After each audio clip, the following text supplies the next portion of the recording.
Արեգա, տեսանք, որ այո, միջազգային հարթակներում այս խոսույթը նաև ուղղված էր Արցախի հանրապետության էջը փակելու, վերջնականապես Ղարաբաղյան շարժումը փակելու մասին։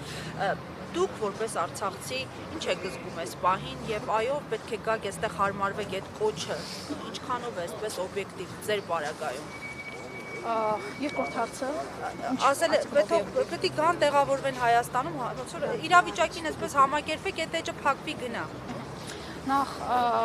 Արցախի էջը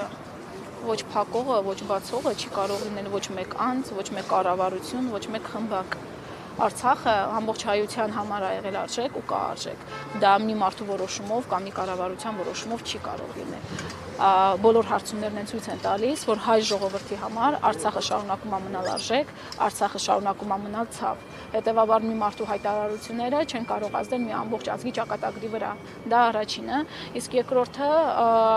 ես ինձ համար անձամբ կարևոր եմ համարում են, որ արցախցիները մնան մայր Հայաստանում, որովհետև մենք կարողանանք ստեղծել այն բոլոր արժանապատիվ պայմանները, որպեսզի արցախցիները եւս մեկ անգամ չհայրենազրկվեն Հայաստանը լքելով արդեն գնալով ամբողջովին գնալով Հայաստանից։ Մենք պետք է կարողանանք ստեղծել այնպիսի պայմաններ եւ այդ պայմանները նաեւ ներառված է մեր ծրագրում Սամվել Կարապետյանի առաջարկած 300,000 աշխատատեղերի,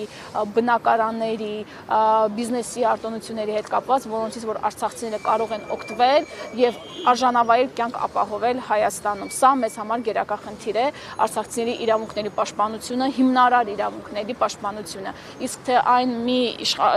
մի հոգով չի որոշվում ամբողջ մի ազգի ճակատագիրը։ Տեսանք օրինակ, որ Արցախյան հարցի վերաբերյալ անհանգստացող անձը, ով Արցախի հակամարտության վերաբերյալ գիրք նվիրեց ԱՄՆ փոխնախագահային առանց աշխատանք մնաց։ Տեսեք,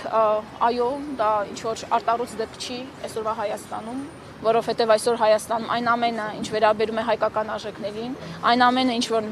վերաբերում է Հայաստանի հարատևությանը, դրանք հարձակումների եւ ասպատակությունների տակ են։ Այո, երբ որ մարդ խոսում է Արցախից, երբ որ մարդ գիրք է նվիրում Արցախի վերաբերյալ, նա ազատվում է աշխատանքից։ Սա ոչ այլ ինչ է, եթե ոչ մարդու իրավունքների խախտում, մարդու ազատ խոսքի խախտում։ Հենց դրա համար ենք մենք այսօր այստեղ հավաքվել։ Հենց դրա համար ենք մենք այսօր այստեղ, որպեսզի այսօր Սամվել Կարապետյանն է, վաղը մեկ ուրիշն է, մյուս օրը մեկ ուրիշն է, որ սա վերածվելու մի մեծ շղթա է, որի որ վերջը արդեն չի երևում։ Մի օր պետք է սա դադարեցվի։ Մի լիդեր պետք է լինի, որ դուրս գա ու ասի, որ մենք համաձայն չենք այս ամենի հետ, որ մեր իրավունքները պետք է պաշտպանվեն։ Հենց դրա համար է այսօրվա մեր պիկետը, հենց դրա համար է մեր ամբողջ պայքարը, որ Հայաստանում հայը լինի հարգված ու արժանապատիվ։ Շնորհակալություն, Անուշ, նաև ձեզ լսենք։ Հայ առաքելական եկեղեցու որպես ակտիվ հետևորդ